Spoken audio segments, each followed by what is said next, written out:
Some of the Tigers were hoping to go to Florida for a bowl game. Sure would be nice this time of year. But instead, Mizzou will head to Memphis for the AutoZone Liberty Bowl. Not as much sunshine, but certainly some good barbecue.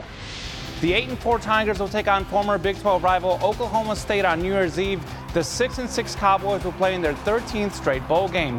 Despite losing to Mizzou in the 2014 Cotton Bowl, Oklahoma State has won 8 of its last 12 bowl games. It wasn't the dream destination for Mizzou, but it does have the added bonus of only being about a 6-hour drive from Columbia. Originally, I didn't necessarily have this one in my head, but I'm happy looking back on it now that this is the one we're going to, being able to be so close to home and close to the state of Missouri for people to be able to come and watch us. 3 Tigers made the AP All-SEC teams today. Offensive lineman Travar Wallace-Sims was voted to the first team. Meanwhile, quarterback Drew Lock and defensive lineman Terry Beckner Jr. were selected to the second team.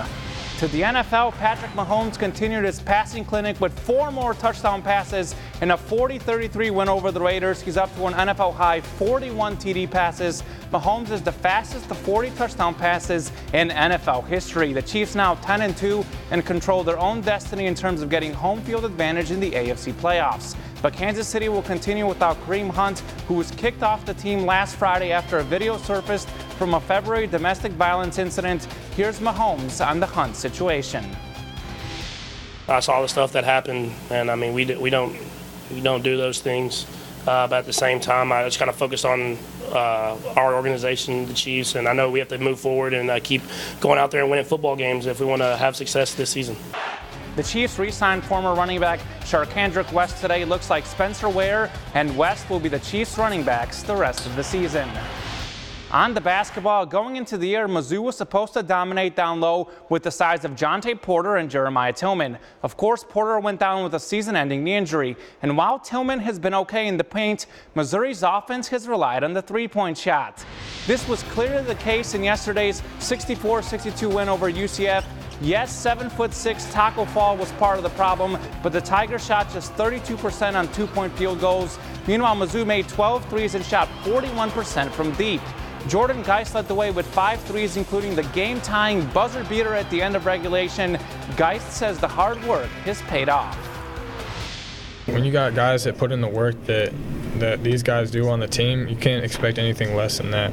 We got guys in here 5, 6 o'clock in the morning before class shooting 300-400 shots and then coming back later that night after practice to shoot even more. So when you got guys like that and have the mindset that they do, you're going to shoot the ball well. The 4-3 Tigers are back at Mizzou Arena tomorrow night, a 7 p.m. tip-off against UT Arlington. The Lady Tigers are back in the AP Top 25 poll, coming in at 23rd today. Mizzou picked up a huge 68-51 road win at then 21st-ranked West Virginia. Amber Smith led the way with a career-high 28 points and 13 rebounds. The Tigers are back at Mizzou Arena Thursday night to take on UMKC. High school hoops in the Centralia tournament opening round, the Panthers hosting Harrisburg. Early on, a loose ball, both teams on the floor, and look at this nice outlet pass as Mary-Kate Bennett with the lay-in. Harrisburg comes right back though. Bailey Combs with a nice pass to Olivia Spry for the finish. Harrisburg actually led 12-8 at the end of the first quarter, but from there it was all Centralia. The Lady Panthers win 48-36. Same tournament, the number 1 seed Boonville taking on Sturgeon. Third quarter, Courtney Kendrick with a great bounce pass to Addison Brownfield for the lay-in. Brownfield led the way with 23 points. It was all Lady Pirates in this one. Jamie Lemons also had 19. Boonville wins big, 66-26. More girls hoops, Blair Oaks hosting Fulton. The Falcons would score early and often. First quarter, Claire Heckman swishes home the short jumper. Then this is what you call a perfectly executed pick and roll. Heckman to the softball star Brooke Besson for 2 more. Blair Oaks wins big, 64-29. Jefferson City's OG Ananobi and the Raptors hosting the Denver Nuggets.